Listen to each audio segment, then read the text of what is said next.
Hey everyone, welcome to A Great Alternative. In today's video, I'm with Ruth from Beltane Blooms, and she's going to show you how to make this wreath using dried flowers.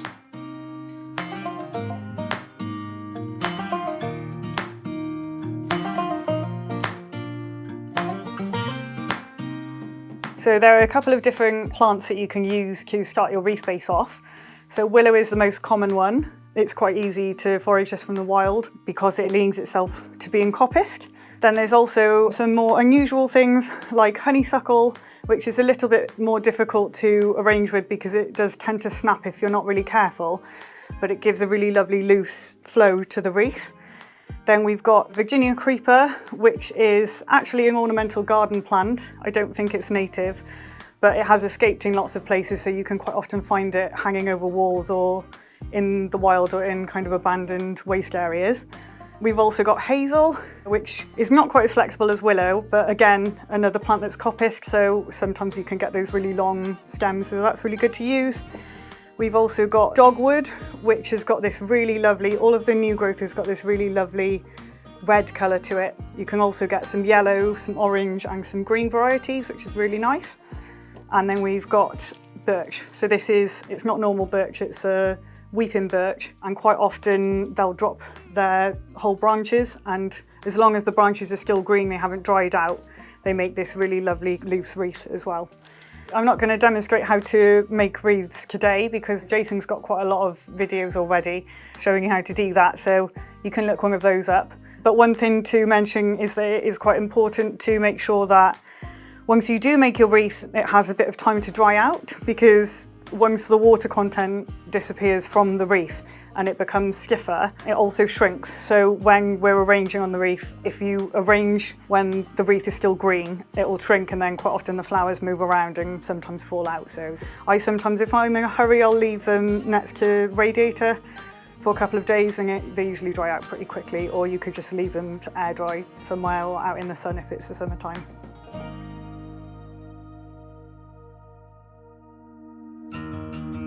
So generally when I'm thinking about the kind of flowers that I'm going to put on my wreath, I do think about the kind of texture of the flower and the form of the flower, and also colour. So it's always good to have a filler flower, a focal flower, and then something a little bit more airy that's a bit looser, just so the wreath doesn't look quite so contrived. So we've got a filler flower or a focal seed head. So for instance, this is a Nigella damascena. It's the seed head of it, and this is a variety called Albion Black, and it's got this really lovely purple tinge to it. Or you could use other seed heads, like we've got the poppy seed heads. We've got perennial statice. There's also an annual version of statice that you can get in lots of different colours. It's really great as a filler flower in your wreath to kind of like bulk things out. You can also use things like delphinium. We've got marjoram here, and also lady's mantle, Alchemilla mollis. Then for your focal flowers, you can use things like straw flowers. Straw flowers are one of the most common dried flowers that you can get. There's also another type of straw flower, it's called sandflower or Amobium alatum, and they're really nice kind of little miniature daisies. These dry quite well. You can also get dahlias. Dahlias dry quite well. They're a bit hit or miss, sometimes they'll fall off their stems, but you can always just wire them back on again, and they're really lovely. Some of them dry really wonderful colours and actually look more pretty when they're dried than they do when they're fresh. And then I always find it's quite good to have something with a bit of movement in it. Here we've got something called pennycress, and it's nice and kind of airy and floaty. You can also use grasses. Loads of different types of grasses are really great. You can also use asparagus fronds. You cut these fronds before the asparagus dies back in the autumn, but if you take a couple of fronds off the main plant, it won't really matter. And they tend to dry really well, and they give like a lovely airy feel to your wreath. But I think the main thing, like, there's no right or wrong with what you decide to use in your arrangements. I think I've spent a lot of time investigating to see what works for me. Some things dry really well, some things just turn to dust, but you don't know until you try. And I think that there's lots of really interesting combinations and results that I've had from just trying things myself. So I definitely recommend that that's something good to do.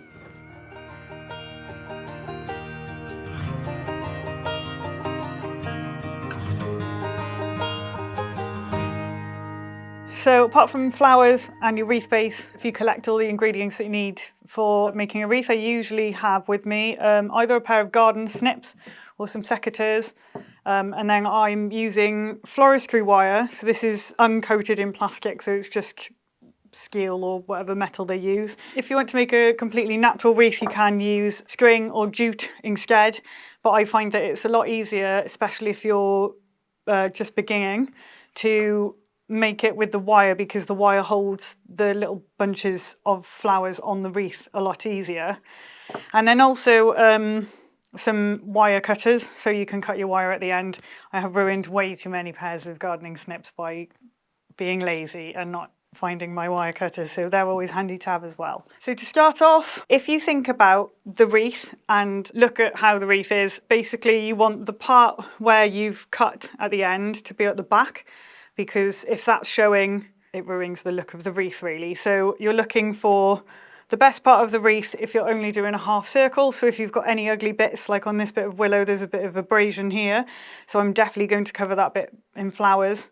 And then also things like the end of the wreath quite often flops around. So if you can in any way cover that as well. So that's just something to help you kind of position your flowers. I'm going to make mini bunches of flowers and then slowly wrap them around. So for instance, with the statice, because we're working quite small here, you can take parts. So if I put that on the wreath, it looks quite big. So you can kind of, with lots of dried flowers, break them down into smaller bits and smaller bunches. And you can either arrange them where you have a bit of everything, or you can use one variety of flower and wrap it around, and then another variety of flower and wrap it around. It's just whatever you feel most comfortable doing really. So I'll start with the two types of statice. So you just grab your wire, wrap it around a couple of times, make sure it's tight, and then pick up your bunch and then kind of wrap around. You want it to be tight, but not too tight, because dried flowers are quite brittle and they can quite often snap, especially if you've dried them somewhere that's quite warm. So then it's just kind of making your way around. And quite often it's easy, if you do a bunch facing outwards, then the next bunch that you do will face inwards. So you're making sure that you're not having any gaps. So all of the flowers are kind of equally distributed. On this wreath, most of the pennycress is on the outside. So I've only got a couple of small wisps of pennycress on the inside. But as you go in, you can kind of figure out the balance yourself and adjust as you see fit. With the pennycress, quite often I use quite a lot of it for a small wreath. It's nice to get these tips facing out, but occasionally you will want to, for instance, that's way too long. So I just pinch that off, cut it down, and then I always try to make sure that the blunt ends of these are kind of hidden behind so they're not so noticeable.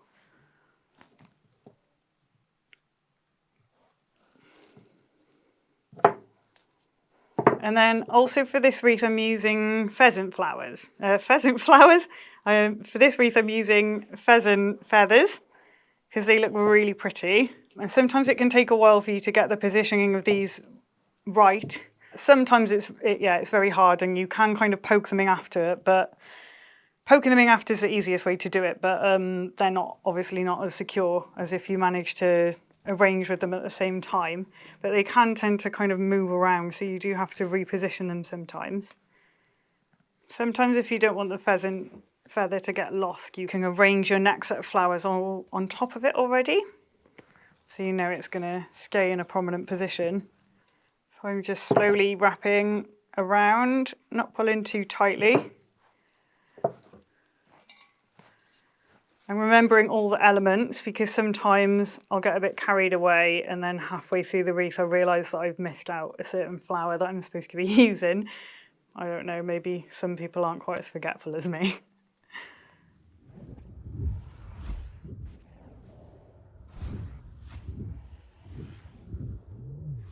Like I just said, I've forgotten to put the pennycress in. Sometimes if it's an outside flower, you can quite easily kind of poke things in the back. So if you kind of just gently wiggle it through, you can't always, you kind of have to find an area, space where there's right. So then it comes out the other side, and then you can grab that and then pull it behind so it's hidden, and then you can just kind of weave it back in again. As you progress around the wreath, we're looking for probably about, I mean that looks okay, but I'll probably usually try and stop arranging it about halfway. So from wherever the top point of the flowers is, I'll kind of arrange all the way to the bottom, just so it looks like it's a kind of a good half circle. But it just depends on what you like, really. Sometimes you can arrange flowers, you'll hang them this way, and you can have some coming out this way and some coming out that way, and you have the joining point in the middle. So you could do half an arrangement and then start doing the other half of the arrangement the other way, and that can look quite pretty, especially if you've got some long stems of things sticking out. But for these purposes, most of the wreaths that I do are half circles. You can cut these long bits off as you go along, but if you do have any long parts right at the end, they can be trimmed off. If they're getting in your way of fixing the wire, you can do them now, or you can do them after you fix the wire. So then you want to make sure that the last wrap is relatively tight. Remember, don't pull it too tight in case it snaps the flowers, but relatively tight. Then you want to leave maybe 2 or 3 centimetres, and then just cut your wire off, and then holding on to keep the tension at the bottom of the wire, then you just kind of weave in the wire around the back.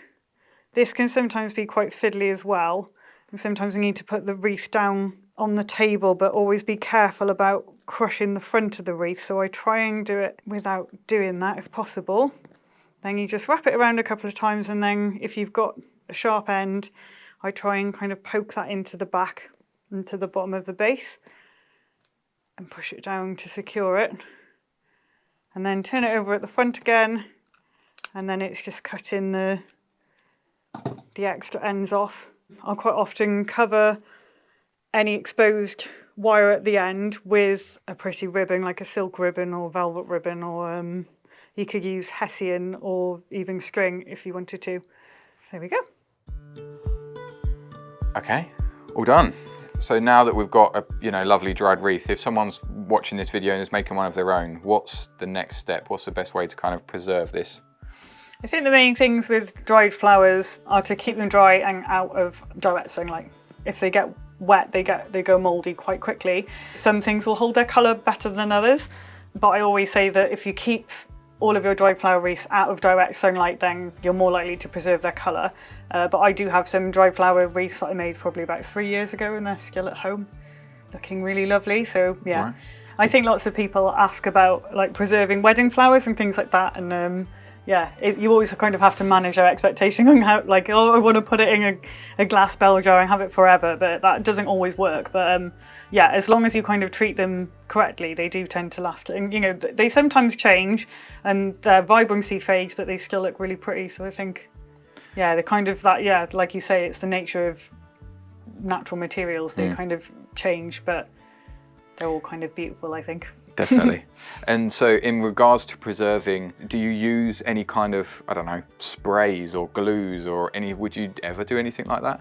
Or waxes maybe? You can use sprays. There are sprays that you can use to preserve the colour and to stop shedding, but I don't use any of them just because I grow organically, so I don't want to use any chemicals in the arrangement of the flowers either. So I always try and keep Plus it makes it free, doesn't it? Yeah, exactly. That's what I love about this method. It's just like, well, if you can go and forage all of the materials yourself. It's really great going out into nature and just being able to come back and create something really lovely. I think it's...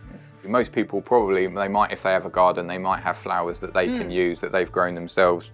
But you also don't have to have access to flowers like that to be able to do it yourself. No. And by the sounds of it, to preserve it as well, you don't need to have specialist kinds of glues and things. Not really. I think if you've got somewhere dry to store them, when you're harvesting them, it needs to be on a dry day. If you're harvesting wet flowers, they're just quite quickly go mouldy. So a dry sunny day, or a day you've got a bit of dew in the morning, so wait for that to kind of dry off before you harvest.